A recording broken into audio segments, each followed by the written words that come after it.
দিদি যখন নামের বানান ভুল লেখে। আমি নামগুলো বলছি, তুই তাড়াতাড়ি লিখে নে মা আসার আগে, বুঝলি? তাহলে বল তুই বানানগুলো, আমি লিখছি। SUMI আচ্ছা, TARO তারপর? TRI।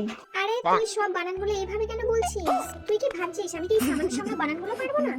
বানানগুলো কোনো বলা দরকার নাই, এমনি নরমালি বল, আমি সব লিখতে পারবো।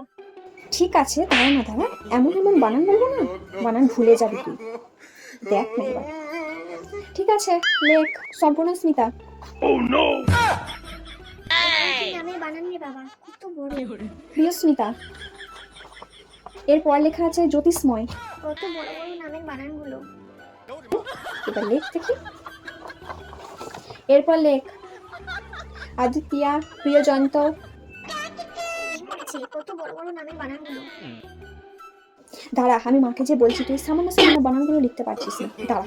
এই মরেছে, আমি সামান্য সামান্য বানানগুলো পারবো না। এই দিদি বলিস না, এই দিদি শোন না।